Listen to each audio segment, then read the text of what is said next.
you are productive and you have adopted a lot of good habit, but due to some medical emergency या फिर तुम किसी वजह से बाहर चले जाते हो और फिर जब वापस आते हो या कोई भी वजह हो सकती है, तुम्हारा मोमेंटम ख़राब हो जाता है। तुम्हें दोबारा से उन हैबिट्स को अडॉप्ट करने में, उन्हें फॉलो करने में तुम्हें दिक्कत आती है।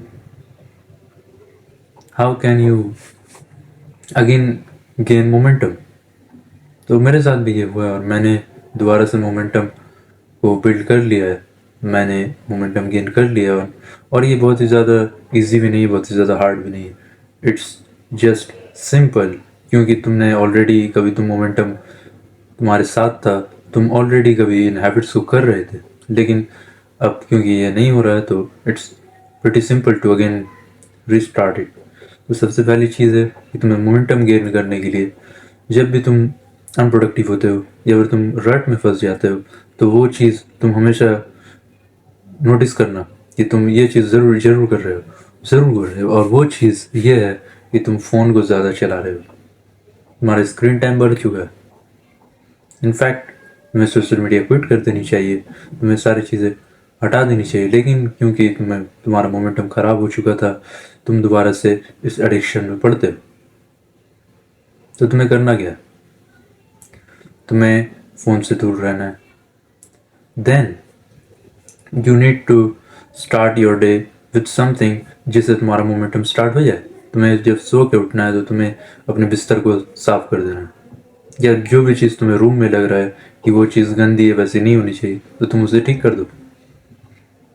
It will give you some momentum. तुम्हारा डे मोमेंटम से स्टार्ट हो जाएगा। तुम देखोगे तुम खुद ही सारी चीज़ें जो डिले कर रहे थे या जो चीज़ें तुम्हें करनी थी तुम फिर से करने लगे हो। तो तुम जब दोबारा करने लगोगे, तुम्हें छोटी छोटी चीज़ों को ठीक करना है, क्योंकि if a person in this world does something, then he is going to do everything in that way only. So अगर तुम किसी चीज़ को एक तरीके से कर रहे थे, जैसे फॉर एग्जांपल अगर तुम गेम खेलते होते या कुछ भी करते थे और तुम थोड़े अग्रेसिव रहते थे उसमें, फॉर एग्जांपल तुम गेमिंग करते थे, तुम रशर टाइप के बंदे थे, या फिर अगर तुम कैंपर थे या कुछ भी थे, तो तुम नोटिस करोगे कि हर एक चीज़ वैसे ही करने में तुम्हें अच्छा लगता है, वैसे ही तुम कर पाते हो।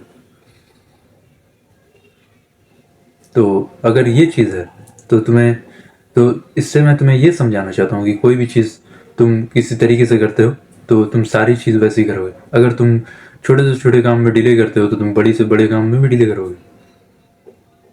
अगर तुम छोटी छोटी चीज़ें भूल जाते हो तो तुम बड़ी बड़ी चीज़ें भी याद नहीं रख सकते हो। You need to understand yourself. You need to understand what is your strong point and what is your weak point. तो जब तुम इन छोटी छोटी चीज़ों को करने लगोगे तो बड़ी बड़ी चीज़ें तुमसे होगी और फिर तुम नोटिस करोगे तुम दोबारा से मोमेंटम को गेन करने लगे हो। एंड सेकेंड थिंग इज़ कि कंसिस्टेंसी इज़ अ क्वालिटी। तुम किसी भी चीज़ को लेकर कंसिस्टेंट रहोगे तो वो तुम्हारी हैबिट बन जाएगी। अब कंसिस्टेंट रहने का सिंपल चीज़ है, जो ट्रिक मैं भी यूज़ करता हूँ, वो ये है कि तुम्हें जिस चीज़ में भी कंसिस्टेंसी चाहिए उस चीज़ को तुम थोड़े थोड़े करके स्टार्ट करो। फॉर एग्जांपल अगर तुम्हें पुशअप करना है तो तुम पहले एक पुशअप से स्टार्ट करो। अगर तुमसे एक भी पुशअप नहीं हो रहा तुम एक पुशअप से स्टार्ट करोगे। ऐसे ही करके तुम इसे 2-3 दिन करोगे, फिर 4th डे में तुम एक पुशअप और ऐड कर दोगे, फिर उसके बाद तुम 3 पुशअप करने लगोगे। फिर ऐसे करके तुम्हें ऐसा इसलिए करना है ताकि तुम्हारे ब्रेन को ये लगे कि ये चीज़ तो बहुत ईजी है, एक पुशअप ये तो मैं कर ही लूँगा। तो जब ब्रेन को कोई चीज़ ईजी लग रही है तो वो आसानी से उस चीज़ को करेगा। एज अ रिजल्ट तुम्हें कंसिस्टेंसी मिल जाएगी, तुम कंसिस्टेंट हो जाओगे। So this are the things you may follow to be productive in your life. So this was my video for today.